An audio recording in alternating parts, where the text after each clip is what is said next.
Thank you so much for doing this. Perfect. Congratulations on the Kissing Booth 3 coming out. That's huge. Thank you. Yeah, I mean, it was very difficult in the moment when we were shooting 2 and 3 at the same time Hmm. because we shot 2 movies in the space. You would only shoot 1 movie, so everyone was running on like 3% battery a lot of the time. But it was Yeah. fun. I mean, obviously, this has been a huge part of your life for the past 4 or 5 years now. What's Yeah, I something that you took from this experience?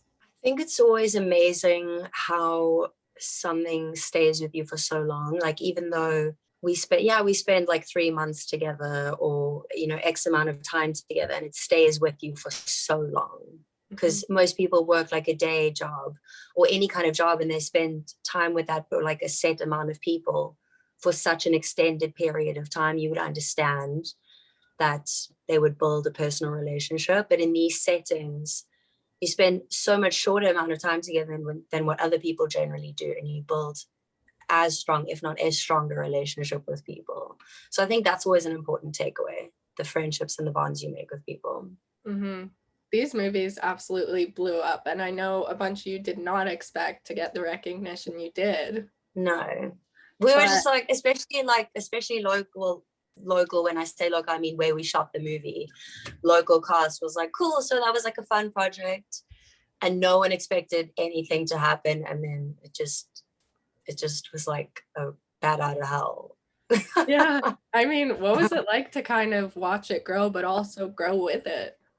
I'm like, it's so interesting because obviously people message you, and a lot of the time, messages that have come through have been of people saying they've grown up with it. Mhm. And obviously I wasn't in high school when I was shooting these movies. So, but that's what made it so interesting that people took note of that and they grew with the movies themselves. Mhm. So I think that's what made it even more real and solidified how real the storyline is and the narrative and the characters are, because so many people messaged and said, I've grown up with this now, and like this is happening to me, and like I'm going to college this year, like this is happening. So that kind of makes it so much more worthwhile when you understand and you have that recognition that, yeah, this is what people are going through right now. Mhm. I Mhm. mean, obviously, lots of people have grown with it, but how have you seen yourself and your character grow? Heather was just a wild child from the get-go, let's face it. To be honest.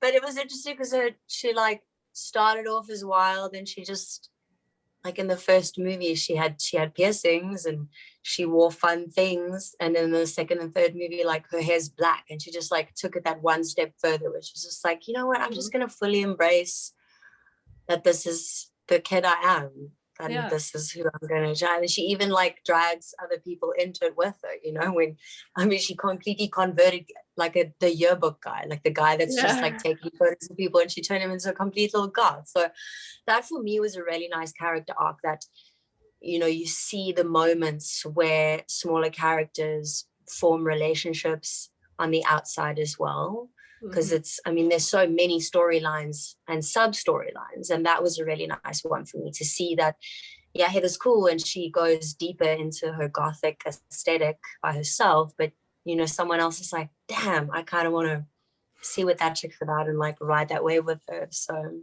that Mhm. was a fun one for me. Yeah, you and Nathan are so funny together. I absolutely love that duo. Would you be looking for a Heather spinoff with him? I would be so down for it, because honestly, Nathan, every time we're on set together, we're always laughing. Like, I think I mentioned it to you the last time that the one ring that Heather wears is like this. It looks like a bird skull, Mhm. and Nathan was like, yeah, I made this for you. And I was like, oh my Lord, that is just, he's so committed to the character and like his new lust for Heather. So no, Nathan and I had the best time ever together on set. The film as a whole was amazing and so well done. For me watching it personally, it was an emotional roller coaster. What was Oh, yeah. that what was that like for you kind of filming it? It's a beautiful thing when you're on set and you know that this is just make believe. Mhm. And then it's beautiful when you're in the make believe and you're still affected by it, because it's just, you know, it's just witnessing like words come to life, and like people being able to give these characters and these words, you know, oxygen. That's essentially what you're doing. So it's really beautiful to see that creation come to life, and for people to relate to it, especially us when we're in that moment. And, you know, and one of the things that people say for actors, especially actors always say, like when they come out of it, they're like, wow, I was really in that. Because then you sometimes don't even remember what you did in that moment. Mm-hmm. And that's when you know, wow, like I really went there. And or you witness it and you're like, wow, that they really went there. And it's just such a beautiful thing to witness. Mm-hmm. I mean, there were a lot of great scenes throughout it. Did you personally have a favorite scene that you filmed? Oh my goodness. There were so many fun things. Just when we were at the water park, I think everyone just had the best time at the water park. Okay, also the dance stuff. But the dance stuff was ridiculous. Like when we found out we were doing a full flash dance thing, we're like, okay, let's fully embrace this. Like this is wild. This is, and then you just for 2 weeks straight, you just had dance rehearsals and you're like, what is my life learning these like these moves? And you're like, cool, I'm just going with this now. So those were like, even though that wasn't a specific scene, like those were some of the best moments ever, and bonding moments, like learning dance moves. I mean, who can say they get to go to work and like they're just learning dance moves, you know? I know. It was a pretty good dance. I mean, how long did you guys have to practice for that? We did about a week and a bit, a couple hours every day. And then when it came to shooting it, we all just did like a full hour rehearsal backstage, which thank God we did that. But you'll be amazed at how muscle memory kicks in. And you're like, oh yeah, okay, that's like that. And you're like, I've completely forgotten this. And the music starts and suddenly you've got like all the moves just flowing. Like, I still got it. Yeah. How many times have you attempted the dance? I haven't yet. You know, I had to hear from you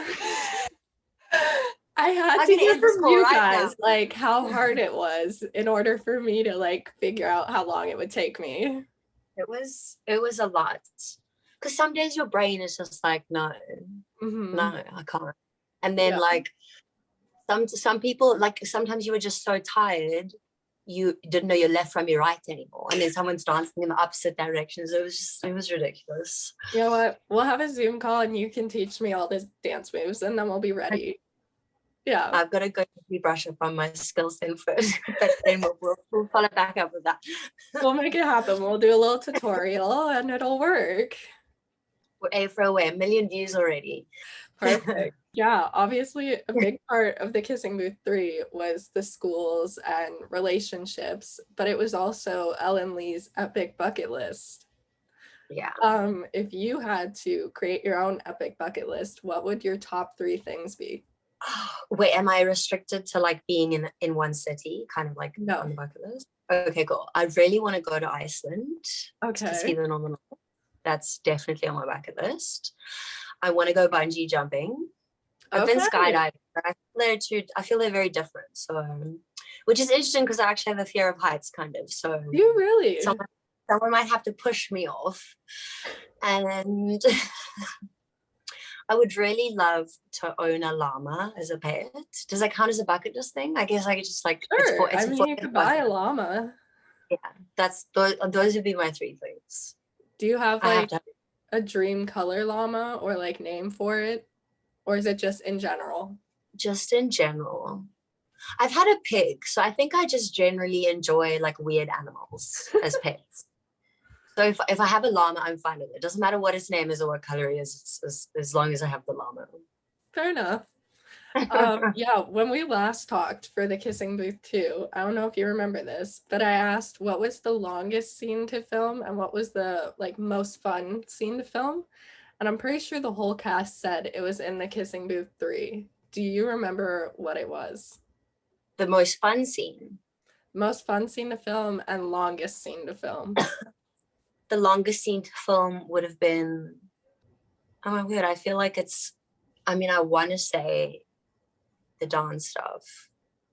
Actually, there was a night where it was like really cold and that took forever.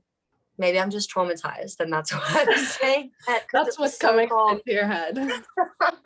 Yeah, there was a night scene at like the restaurant that Elle worked at, which was Mhm. horribly cold. Mhm. Which probably wasn't the longest scene, but it felt like it because it was so cold. Fair enough. That's the trauma talking right now. What did everyone else say? I don't know. Everybody was saying dance scene, Mario Kart, and water park. Okay. No. I'm gonna go with the traumatic being cold at the restaurants. Fair And enough. also saying Mario Kart, yeah, it was long, but it was so fun, it doesn't count. I mean, did you enjoy that? I was obsessed with that. It was very difficult to get us out of the carts. Everyone was like, "Kart, you can race now." And we're like, "No, I just want to sit in it." So no, I don't count that as the longest scene. Yeah, okay, technically, but no. Emotionally, it was being at the restaurant and being cold. Mm-hmm. I mean, that's fair enough. You do have a lot of trauma with that. You get it. Yeah, this movie is a huge part of a lot of people's life. What was it like kind of having to say goodbye to it all? I've been contemplating this, and the amazing messages we get from people. And it's just been, I wouldn't say overwhelming because that there's some kind of negative connotation to the word overwhelming. But in a sense, yes, for lack of a better word, I'll say overwhelming, just because it's, the appreciation has just been so beautiful. And in the back of my mind, I've thought, what if a year from now, there's just another really cool high school movie that all these people resonate with, and then they forget about Kissing Booth. And a lot of people say, no, that's not possible, we love this movie so much, but we do grow and we change as human beings, so that's going to happen at some point. Mm-hmm. So I think that would be the main thing for me on that point. I mean, I will never forget it because obviously it's been a massive thing in my career, and just making friends and friendships and networking, and having a really fun character to work with. I do think she was one of the coolest characters. I mean, come on, how often do you get to have a chick with just facial piercings everywhere? Which still people don't believe me when I say I was in that movie because of those facial piercings alone. So yeah, that I think would be it for me, to just know that people will still appreciate it in years to come when it's 5 years down the line and there isn't Kissing Booth 4 to look forward to. Mm-hmm. I mean, relating to Kissing Booth fans, is there something that you would like to say to any of the fans watching this?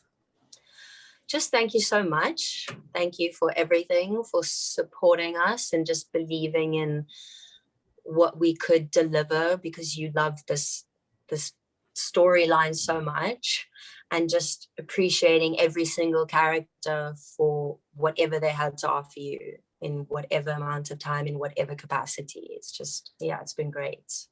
Yeah, well, thank you so much for doing this interview. It was so great to talk to you again.